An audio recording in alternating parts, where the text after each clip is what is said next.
Este é o podcast Sobre um Dizer. Eu sou a Cauana Mestre. E eu sou a Licene Garcia. Somos psicanalistas e aqui conversamos sobre filmes, séries, literatura, coisas da vida. E claro, sempre com a psicanálise.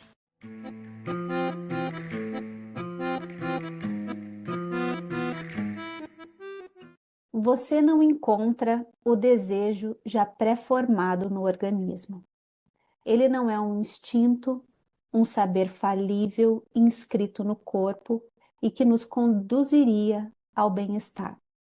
Muito pelo contrário, o desejo se extravia. Este é o único traço que constantemente reconhecemos nele. Desde sempre se deplorou e se censurou suas aberrações, suas extravagâncias, suas errâncias. Tentou-se de tudo para educá-lo, regulá-lo, dominá-lo, mas em vão. Ele só faz o que lhe dá na cabeça. Disso resulta a ideia de que o desejo não decorre da natureza. Ele se deve à linguagem. Ele é um fato de cultura, ou mais exatamente, um efeito do simbólico. Assim, o desejo é o primeiro lugar e o efeito da estrutura da linguagem. Só é concebível entre os seres falantes. Não está coordenado a um objeto natural ou social. Seu objeto não se encontra na realidade comum, mas na fantasia individual. Não é um objeto do qual se precisa e não se pode obtê-lo pela demanda. É antes um objeto que, se assim se posso dizer, o deixa de boca aberta. Esse é um trechinho do texto de Jacques Miller chamado Lacan, professor de desejo. Hoje temos a alegria de receber uma psicanalista que a gente lê e admira desde o início da nossa formação. E é uma honra para nós conversar com a Gabriela Greenbaum, que é membro da Associação Mundial de Psicanálise, presidente atual da Escola de Orientação Lacaniana, é docente da Universidade de Buenos Aires e da USAM, Universidade San Martín, e autora de Una Mujer Sin Maquillaje, Uma Mulher Sem Maquiagem. Gabriela, muito obrigada por aceitar o nosso convite. Estamos felicíssimas de falar com você. A Gabriela é argentina, como vocês sabem, então a gente vai tentar falar em português com ela, depois a gente vai colocar uma legenda e qualquer coisa a gente vai se traduzindo por aqui. Gabriela, a gente sempre começa com uma pergunta que se divide em duas, que é: como que foi o seu encontro com a psicanálise e quando você soube que seria psicanalista? Bueno, mi encuentro con el psicoanálisis tuvo que ver, en principio, yo supe del psicoanálisis desde muy chica, porque en mi casa el psicoanálisis era un tema. Vengo de una familia de intelectuales, un poco progresistas, donde el psicoanálisis es un tema más en la mesa familiar. Siempre hay alguno que se analiza, siempre había alguno que contaba alguna experiencia con su analista, qué es lo que el analista le dijo. Y una tía mía muy querida es una psicoanalista de la Internacional de APA, de la Internacional Psicoanalítica. Decir que el psicoanálisis en la Argentina es algo que circula en todas las familias de cierto nivel sociocultural, vamos a decir. Jacques Miller en una ocasión no podía creer que se subió a un taxi y que el taxista sabía perfectamente quién era Lacan y el mismo taxista que lo estaba conduciendo a Miller se analizaba. Eso es algo increíble de la Argentina. No sé en Brasil cómo es eso. Supongo que algo hay, pero no tanto como es acá. Acá se analiza todo el mundo. Uno de los temas de conversación en las fiestas es, mañana tengo psicoanalista, ¿qué me va a decir mi analista si le digo tal cosa o tal otra? Es parte de la conversación. Es impactante. Todos hablan de su analista y todos sabemos quién se analiza con quién. Cuando yo en un momento me fui a vivir a París y empecé a estudiar en París 8, esto fue mucho después de lo que voy a responder de la pregunta que me hacen, pero me acuerdo que en los primeros días estoy en París 8 y me hago amiga de una colega y yo ya creía que era mi mejor amiga porque a una latinoamericana no le daba mucha bolilla, decimos en Argentina, y ella era francesa y hablaba conmigo y para mí era un honor que ella francesa hable conmigo y yo creí ya que era mi más amiga y estábamos volviendo juntas en el metro, en el subte y yo le pregunto como una cosa hipernormal, ¿y vos te analizás? ¿Con quién te analizás? En ese momento me miró con un odio desenfrenado y me dijo, es una pregunta muy indiscreta. Yo me quería matar. Había perdido a mi mejor amiga en un minuto por mi estilo tan argentino. Buah, y ahí me di cuenta que no era tan habitual que todo el mundo hable de su analista. Bueno, en Francia, evidentemente, incluso en el ámbito de los psicoanalistas, porque yo estudiaba psicoanálisis en París 8, y aún ahí era una pregunta indiscreta. Bueno, acá todos hablamos todo el tiempo del analista. Y todos opinamos de si está bien el análisis que estás llevando a cabo, aunque no sea psicoanalista, ¿no? Mi marido, que es abogado, siempre le dice a determinado amigo que tiene que cambiar de analista, que no le parece bien lo que está pasando en ese análisis. Todos nos autorizamos a hablar sobre el psicoanálisis, sobre la posición del analista del otro. Bueno, todo eso es un delirio argentino.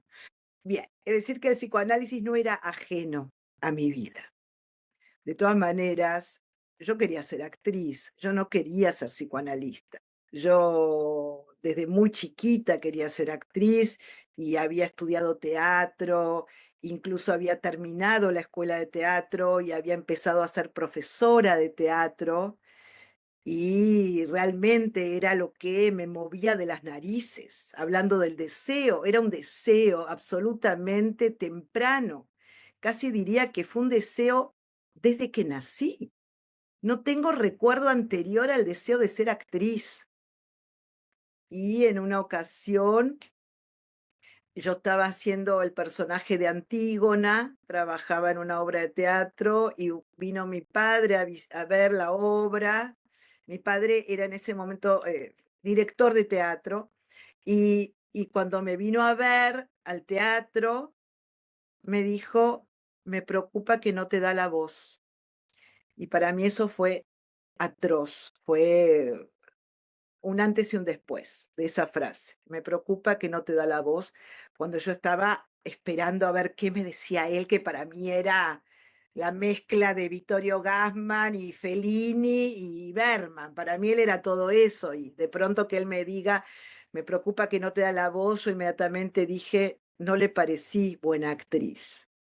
Entonces, bueno, eso fue un momento muy duro para mí. Cuando empieza el momento que tengo que decidir qué estudiar en la facultad, yo le digo que quiero ser actriz, le recuerdo que hace años que vengo con eso, y mi padre me dice, muy bien, pero mejor estudiar además en la facultad. No existía en ese momento como ahora que hay universidad del cine, universidad, ahora hay universidad de todo, pero en ese momento esas cosas no tenían la formación universitaria. Entonces, para mi familia, yo vengo de una familia que era peor no ser universitario que ir contra el Edipo, más o menos. Lo peor que podía pasar es no ser universitario en mi familia. Entonces mi padre me dijo, ¿por qué no estudias psicología? Yo creo que es una buena carrera para completar el ser actriz. y me pareció una buena idea. Entonces me inscribí y rendí el examen de ingreso y entré a la facultad. En ese momento era con examen de ingreso, la Universidad de Buenos Aires, y al poquitísimo tiempo que empecé la facultad, digo, no era algo que me desagradaba, es cierto que me metí en la facultad por el deseo de mi padre, pero era algo que me interesaba, me despertaba interés e incluso yo pensaba que efectivamente había algo, yo creía que estudiar psicología era un poco saber sobre distintas personalidades, distintos rasgos de carácter y que eso iba a aportarme al hecho de ser actriz, entonces me entusiasmaba, me daba curiosidad. Pero al poco tiempo, en primer año de la facultad, tengo una materia de psicoanálisis absolutamente lacaniana. Y el profesor que tuve en ese momento me dijo que estaba por llegar un eminente psicoanalista francés a dar una conferencia en la facultad. Era el primer año del retorno de la democracia en Argentina. Es decir, que era el momento donde volvía Miller a la Argentina a hablar. Y entonces fui a escucharlo porque ya me venía interesando lo que escuchaba de este profesor de psicoanálisis lacaniano. ¿Qué me interesaba? ¿Qué cosas me interesaban? Y me interesaba lo que nos despertaba mucha curiosidad, especialmente a las mujeres. Cuando escuchábamos esas frases, esos sintagmas lacanianos, la mujer no existe, no hay relación sexual, bueno, esas frases que todas las mujeres queríamos saber de qué se trataba, pero algo nos tocaba. Entonces, muy interesada en saber algo del psicoanálisis lacaniano de la mano de estas frases que resonaban, sin entenderlas, por supuesto, fui a esa conferencia y conocí a Miller, y Miller empezó su conferencia diciendo, ojalá, ojalá. No sé cómo se dice en portugués, ojalá. Y entonces Tomara, algo como tomara.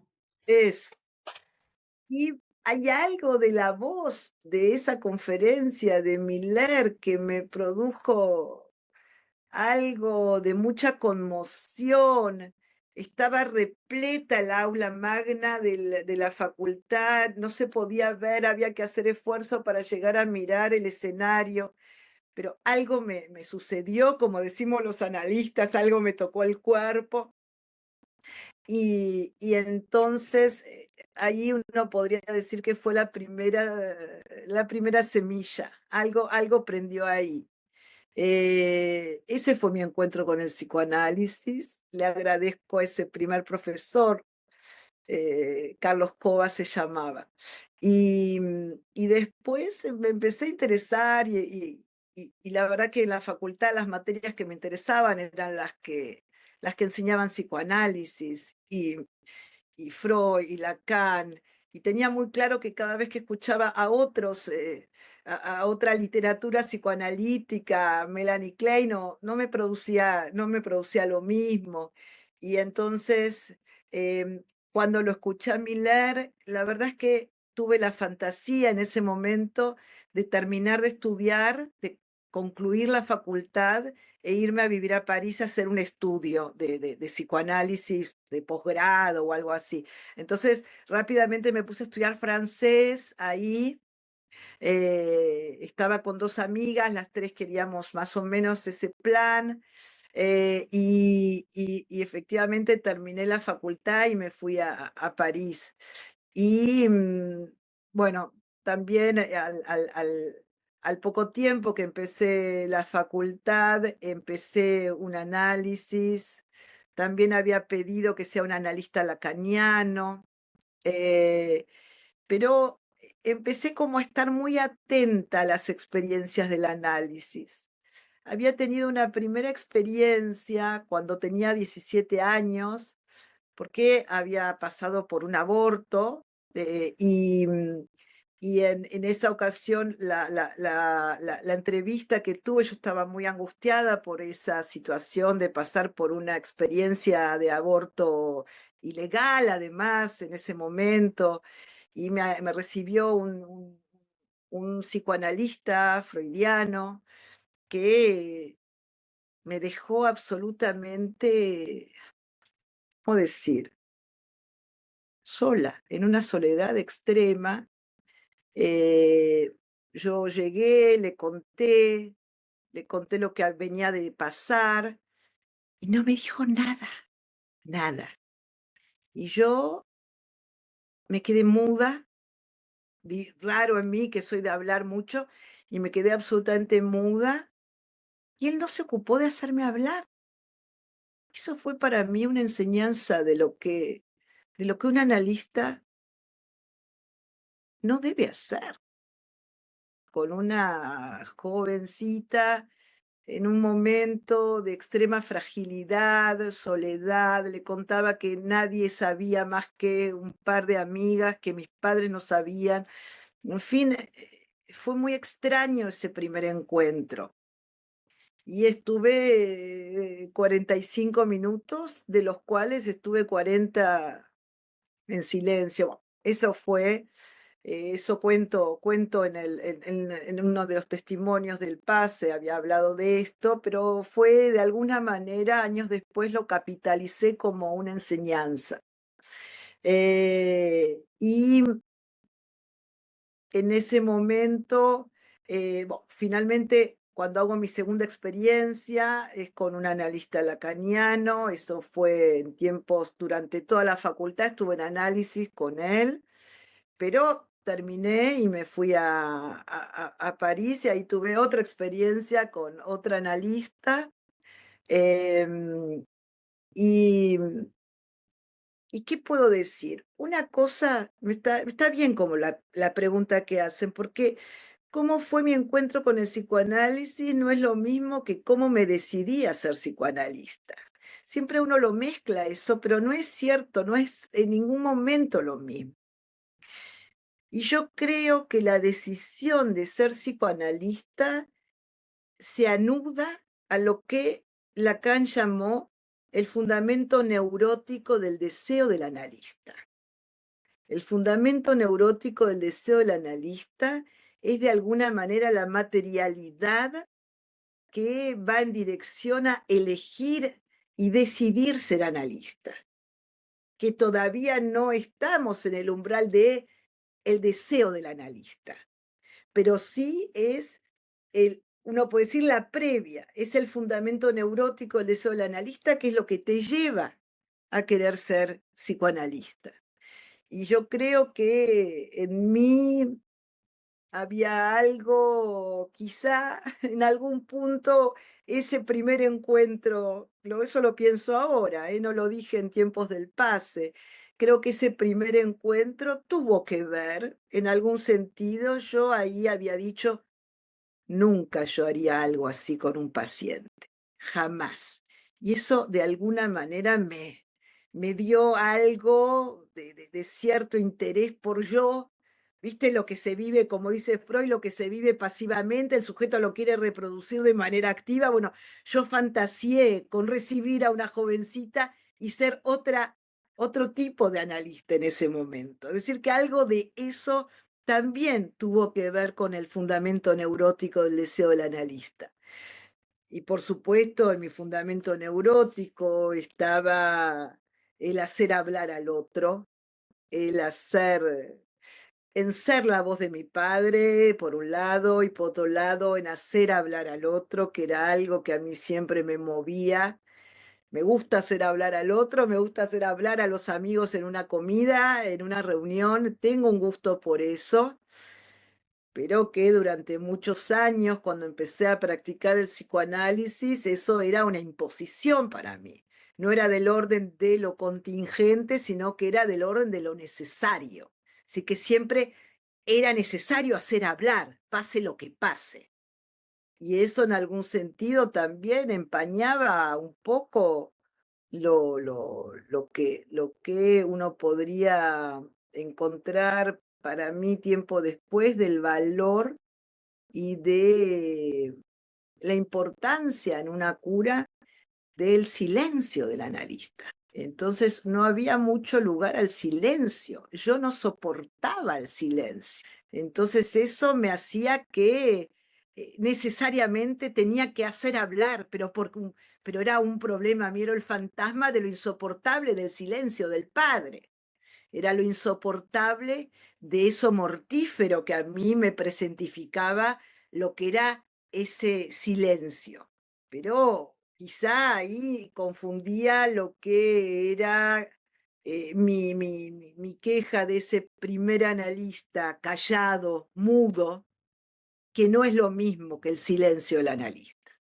Porque el silencio del analista tiene una función. El analista mudo tiene digo yo, la única, de alguna manera, es el único empuje a que ese paciente no vuelva. En el mejor de los casos, en el peor a un acting, a un pasaje al acto, a que esa persona subjetivice el rechazo del otro. Quizá me rechaza por lo que acabo de hacer y le acabo de contar. Digo, en esos tiempos es peligroso la mudez del analista. Sin embargo, durante una cura, el silencio del analista tiene toda su función. Pero eso es posible cuando ya hay un análisis, cuando ya hay transferencia en juego. No es para el tiempo preliminar, pienso yo. Pero bueno, pienso que a lo largo de mi análisis se fue de alguna manera despejando el fantasma de ser la voz del otro, de hablar por el otro. Nada menos conveniente en un análisis que hablar por el otro. Nada menos de la mano con lo que es un análisis. Pero bueno, a lo largo del análisis algo de ese fantasma creo se fue puliendo. Y creo que de alguna manera el deseo del analista, cuando emerge, no es puro, eso lo dice Lacan, nunca es puro, y algo de ese fundamento neurótico, algo de esa neurosis previa al análisis, está en el deseo del analista. No puedo decir que eso esté en otra dirección. Algo del deseo de hacer hablar, algo del deseo de que el sujeto vuelva. Eso es, de alguna manera, las impurezas, en mi caso, del deseo del analista.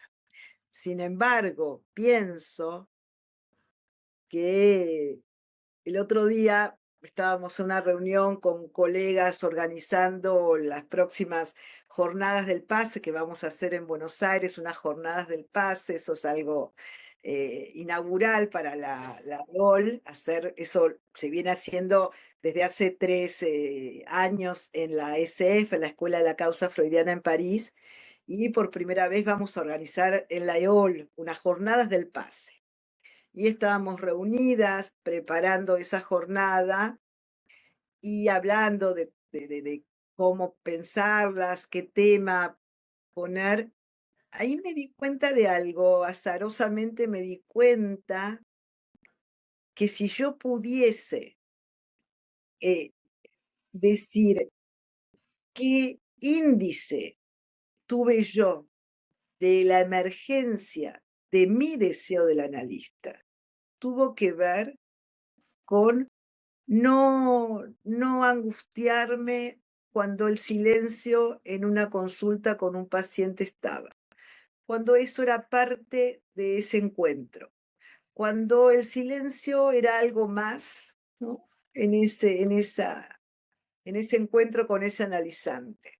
Es decir, eso, cuando el silencio fue soportado,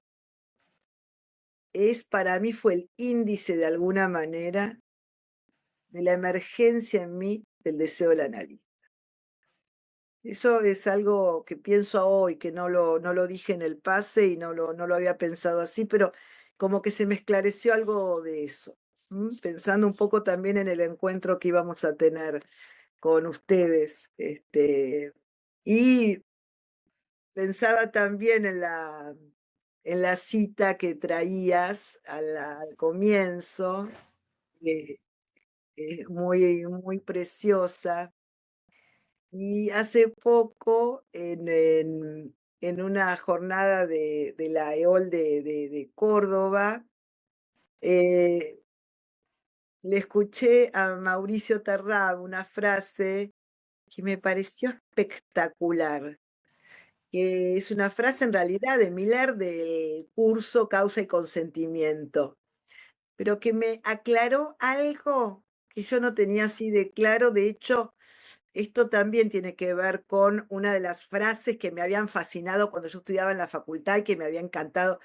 Cuando yo estaba en la en la facultad, una de las frases que a mí me había parecido que em, me había impactado y me sirvió, de hecho, fue: de lo único que el sujeto es culpable es de haber cedido a su deseo. ¿No? La frase esa del seminario 7. Yo en ese momento dije, qué genial esta frase.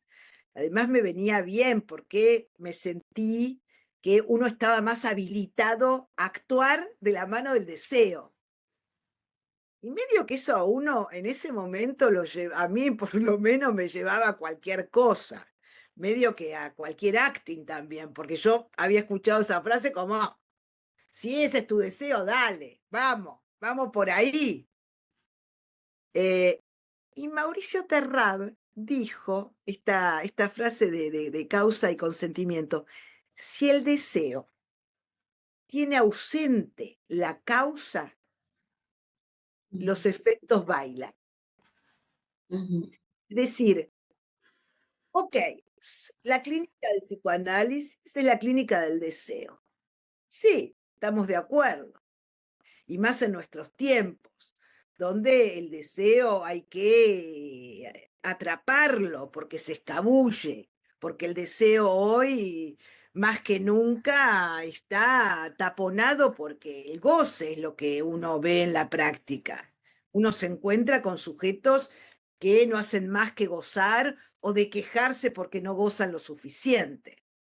Y el deseo parece todo el tiempo como muy ensombrecido, porque lo que está en la época es el goce. Y no, lo que me pareció es genial porque, y ahí se me articuló el deseo, no es solo el deseo. Si un deseo no está de la mano de una causa, los efectos son peligrosos. Más fuerte, ¿no? Los efectos bailan, dice Miller. Y Mauricio Terrán me decía, porque yo me interesé en esa frase y se la pregunté, y me decía, esto es una orientación no solo clínica, sino política. Digo, cuando empezó todo el tema de la nueva política de la juventud, que fue algo que a mí me tomó y que tuve bastante que ver con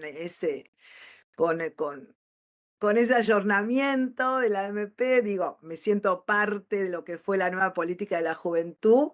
Eh, yo creo que ese era un deseo fuerte para mí, la cuestión de que entren jóvenes a la escuela, de que la escuela se rejuvenezca, de que se dé lugar.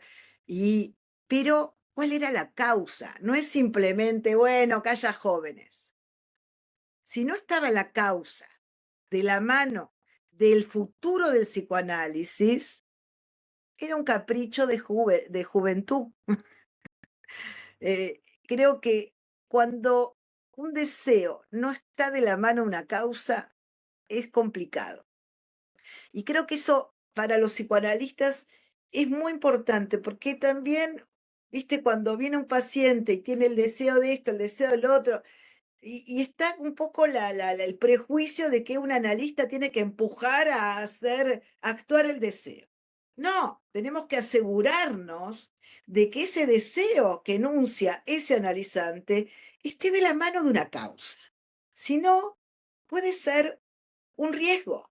É muito precioso o que você traz, Gabriela, porque eu fico pensando que ter no horizonte a causa é também implicar que o desejo ele tem a ver também com uma certa disciplina.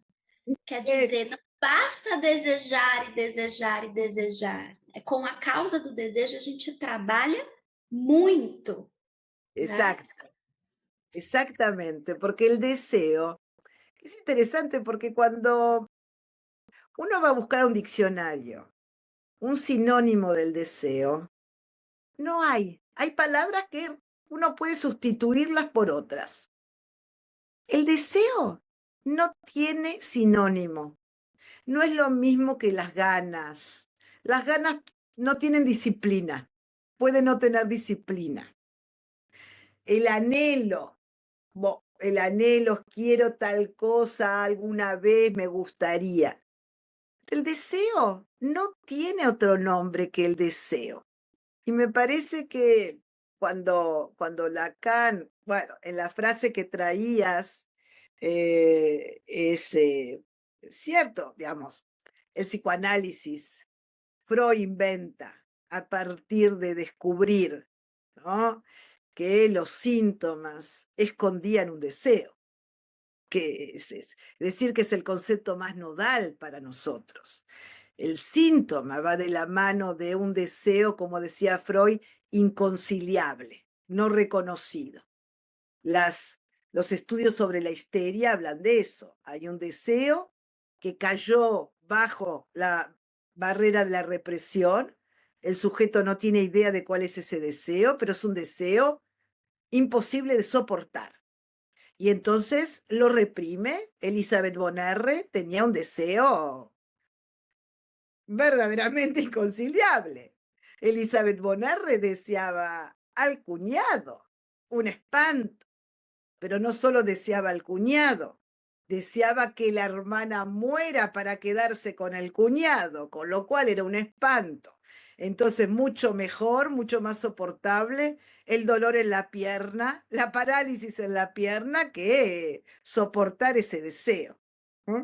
Y bueno, Freud entonces inventa el psicoanálisis a partir de descubrir que cada síntoma escondía un deseo que el sujeto conscientemente no lo toleraba y lo tenía que reprimir, y que era mucho más vivible para el sujeto estar con una parálisis, una tos como la de Dora, en fin, eran mucho más soportables todos esos síntomas, desde dolor a pastelillos quemados hasta, en fin, todos los del estudio sobre la histeria, todo eso era mucho más soportable que hacerse cargo de ese deseo, ¿no?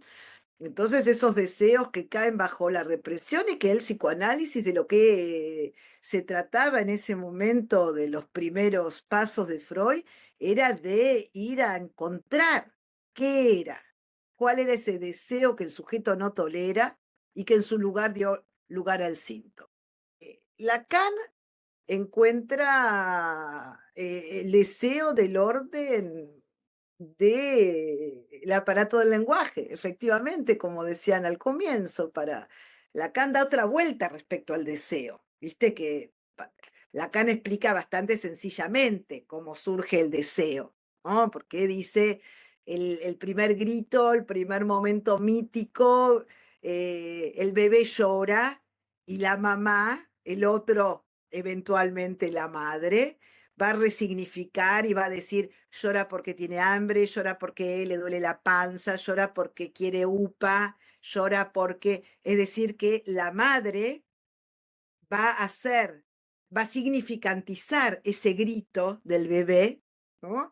Va a hacer entrar ese primer gesto, ¿no?, de llanto, de llamado al otro, lo va a hacer entrar por el remolino significante, es decir, que lo introduce en la cultura, en la civilización, es decir, en el lenguaje, ¿no? Y ahí Lacan dice, bueno, ¿y el deseo cuál es? ¿Cómo aparece el deseo? Es en ese primer acto que aparece el deseo. ¿Por qué Lacan dice? Todo no pudo ser dicho, no todo entró en eso que la madre dijo, tiene hambre, llora porque quiere que le haga upa. No todo entró en eso que la madre nombró. Y ese resto es el deseo, lo que la madre no pudo nombrar. Es decir, que es genial, porque entonces eso ya nos da la perspectiva de que el deseo es un innombrable, de que no hay palabra para nombrar el deseo. Y eso es una enseñanza increíble y que en la vida nos ocupamos más o menos de decir lo que deseamos, sabiendo que estamos bordeando, pero que aun cuando a veces a un analizante uno quiere decir, pero ¿qué tanto te interesó ese sujeto? ¿Por qué te enamoraste? ¿Por qué deseas a ella? ¿Por qué elegiste a él? Y vos ves que el sujeto trata de inventar, de arreglárselas para dar alguna respuesta, pero siempre es entre, circula. Nunca va a encontrar eso que nombre, ¿no? Eso, el significante del deseo. Pero uno igual va a tratar de bordear y decir alguna cosa, que hay algo que sí se puede decir, sabiendo, insisto, que es un innombrable, ¿no? É interessante que você vai trazendo, vai trazendo essa, né, definição no ensino, né, desde Freud a Lacan, e quando você vai, colocando esse nomeável do desejo, me lembrou o seu texto para o Congresso Mundial desse ano, que aqui em português ficou Desflorar as Margaridas, que você fala da invejosa, que eu acho que é o da série Invejosa, que aqui no Brasil também foi um sucesso. Ah, sim? Sim, muito. E a gente escreveu e falou muito sobre essa série também, né, Cal? E que eu acho que ela é a expressão disso, né? Do quanto é, ela cede do próprio desejo para manter essa posição, né? De gozo, dessa posição que ela que sacrificava justamente aquilo que era mais caro para ela. Então, acho que se você puder falar um pouquinho dessa série, porque eu acho que de algum modo ela é a expressão do quanto o sujeito, né, se defende do próprio desejo, ainda que se diga que se quer muito uma coisa, o trabalho é sempre ir contra isso e não em direção a isso. Cual, exactamente. Esa serie, primero el impacto que a mí me produjo fue que tenga un éxito mundial, evidentemente, porque en España también me decía un analizante que vive en España, que en España también un éxito total. Y yo digo en ese texto, ¿no? En tiempos del poliamor, la pareja abierta, ¿no? Que pareciera que hay cierto desprecio por el matrimonio y las historias de pareja y qué sé yo. Y finalmente todos se vieron identificados. Yo tengo un montón de pacientes que me dicen, soy Vicky, ¿no? Porque al final, y además es genial, porque fíjate que hoy hay algo, digo, las luchas feministas, ¿qué lograron? ¿Qué logramos las feministas? Me identifico porque soy feminista. Y sí, hay algo que fue genial, que una mujer hoy puede estar con dos, tres en la misma noche, con una, con uno. No va a tener el juicio que recaía en mi época. Yo hablo como una mayor, ya no es una puta, esa no es la puta como en mi época. Y hoy las chicas pueden estar con él, con ella, zapping de historias. Pero cuando están a la noche, en la cama, mirando el techo, la pregunta es, ¿me quiere o no me quiere? ¿Me elige o no me elige? Sí que hay algo de cierta identificación a este estilo macho de uno a otro, ya no es la puta porque haga eso, en fin, pero aún así siempre está la prueba de estructura, ¿no? La histérica que se pregunta, ¿me quiere solo para el sexo o me elige? ¿No? Y eso es algo y en la serie se ve muy bien, además lo que tiene la serie, que es lo que, un poco lo que me preguntás y lo que trae Vicky, es un poco un problema, porque hoy en día también, y esto sí tiene que ver con algo histórico, que es quiero pareja, como del orden del tener, ¿no? Y ahí hay algo que no termina de saber, de dilucidar si se trata del amor o si se trata del tener la pareja. Quiero novio, quiero marido, quiero hijos, como ella, como mi amiga, ¿no? Pero Se é um eso, imperativo superegóico, né? Ou se tem claro, aí um desejo em causa. exacto, como un imperativo superyoico. Y que eso no habla de el amor. Por eso yo tomaba esta cuestión. Cuando hablamos de que el amor viene a suplir, ¿no? Viene a hacer existir la relación sexual, es el modo de alguna manera, pero me parece que hay algo en esto de hacer uso de la pareja, ¿no? Como un modo, y hay ese fallido. Por eso creo que también las dificultades de Vicky tienen que ver con el amor, que ella finalmente, como histérica, lo que quiere es la burguesa que quiere tener dinero, pareja, hijos, marido, familia, pero ahí no hay lugar para el amor. Digo, cuando algo del amor la toca, que es con Matías, ¿no? Matías el personaje, bueno, ahí, pero se le complica, ¿por qué no va a tener el auto ni la casa en el country? En fin, pero pero también nos toca envidiosa porque tiene unas sesiones con la psicoanalista que son geniales. Vieron que la psicoanalista es igual a Marina Recalde. Es, Muito parecida. no, no, no, Mas eu não tinha percebido, agora que você falou. pero es idéntica. Es, es, es idéntica. Yo le digo a Marina, digo, pero no puede ser.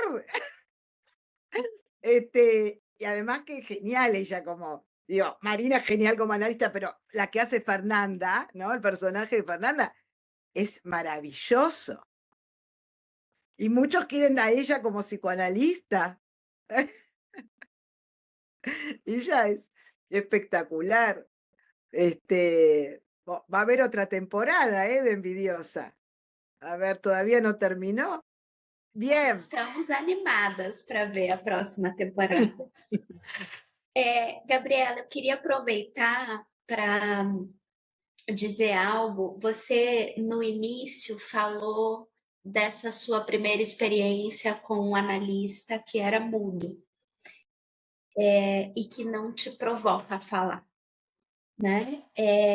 E aí eu me lembrei no penúltimo Enapol, em Buenos Aires, você participou de uma mesa, de uma conferência, em que você apresentou um trabalho em que você disse algo que ficou para mim para sempre. E que você disse que o analista, hoje, muitas vezes, ele tem que operar numa demanda invertida. Ah, Quer dizer, não adianta mais a gente sentar na poltrona. Aqui no Brasil a gente diz fazer cara de alface, cara de lechuga, e esperar o sujeito falar. Nem sempre o sujeito vai falar, né?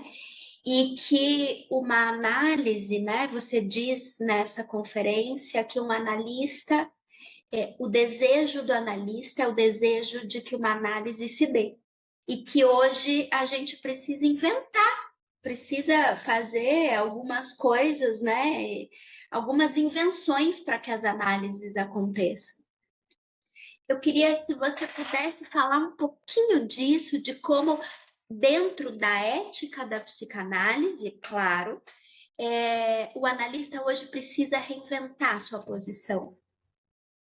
sí, yo pienso que si hablamos del ayornamiento, el verdadero ayornamiento es estar a la altura de la época y que en muchos casos hoy tenemos que inventar, por ejemplo, ese caso es muy singular, de hecho, ayer la vi a esta chica, ya lleva como 5 años de análisis. No, y además hay algo muy hermoso porque hace poco Miller me dio un libro, el seminario 4 de Lacan, que está en inglés, porque yo le conté que mi amigo Jorge Asef iba a ir a Canadá, donde está viviendo mi paciente de Somalia, y Jorge Asef, y yo le dije, le cuento a Miller que si es ético o no, que yo le mande mi libro para que ella, el libro de la mujer sin maquillaje, ¿no? Para esta chica de Somalia. Em, Porque Jorge Asef se ofreció a ir a entregarle. Y Miller me dijo, por supuesto, y vino y me dio el libro del seminario de Lacan en inglés, porque ella habla inglés, para que se lo mande. Entonces, bueno, y después me mandó una foto con el seminario. Bueno, cuestión que ese es un caso muy, muy singular, pero de todas maneras, es algo muy lacaniano. Digo, Lacan dijo, con oferta se produce la demanda. Eh, la demanda invertida quizás es un poco fuerte dicho así, pero fue una oferta, porque lo que hice con ella, lo que hicimos con Ludmila Malichevsky, fue proponerle hacer un análisis, ¿no? Y ella no tenía la menor idea de lo que era un análisis. Y dijo, voy a probar, ¿ok? Me interesa probar. Era alguien especialmente interesada, curiosa. No cualquiera agarra, ¿no? Esa oferta. Tiene que haber algo del sujeto también. Pero más allá de la singularidad del caso de esta chica, que es mi caso favorito, voy a reconocer, ¿no? Como me dijo Miller el otro día, me dijo, esa es una historia de amor. Lo que tiene usted con esta paciente es una historia de amor. Efectivamente, como todo análisis, finalmente es una historia de amor. Pero ¿qué es un análisis? Una historia de amor. No, no hay duda, ¿qué es eso? Si te preguntan qué es un análisis, es una historia de amor. Es la primera respuesta que a uno le sale decir. Pero creo que hoy tenemos que estar más activos los analistas, que cuando Miller habla de la acción lacaniana, ¿no? Ahora que vuelve con eso en relación a lo que estaba sucediendo en Francia y esta enmienda, ¿no? En contra del psicoanálisis, en fin. La acción lacaniana también tiene una pata en el consultorio hoy. Es decir, creo que ofertar el psicoanálisis muchas veces tiene que ver con hacer ver, hacer desear el psicoanálisis. Y eso no es desde una posición de la poltrona del analista en el sillón. Eso, eso hoy no funciona para quien no es analista. Digo, cuando uno recibe los analizantes que no son analistas, tiene que hacer desear, tiene que producir algo, seducir. Seducir que no quiere decir mostrar el hombro. La seducción es hacer desear el psicoanálisis. Y para cada sujeto va a ser distinto lo que cada analista va a inventar. Y yo creo también en relación a eso que cada analista, y en eso a mí me sirvió mucho el teatro, porque cada analista tiene que hacer uso del semblante para cada analizante, el uso del semblante que más convenga para cada analizante. No puede ser el mismo. Cada analista no puede ser igual para cada analizante. Yo encuentro que es un problema cuando alguien dice, eso es típico de tal analista. No, no está bueno eso. Porque un analista no puede ser el mismo.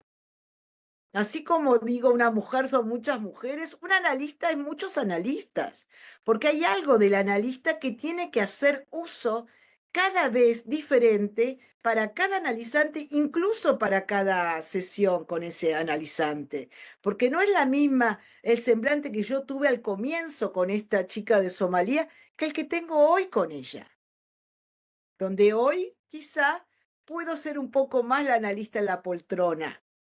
¿Mm? No era al comienzo, era alguien que le contaba algunas cosas, que le hablaba de lo que inventó Freud, que le conté lo que era el feminismo, que ella no sabía y otras cosas, que eran parte, podemos decir, de la táctica y de la estrategia que un analista inventa. Cuando la política es clara, ¿la política cuál es? Que se analice. La política tiene de la mano el deseo del analista que esa persona se analice. Entonces, si esa es la política, en ese caso, la táctica y la estrategia, libertad total, como dice Lacan en La dirección de la cura.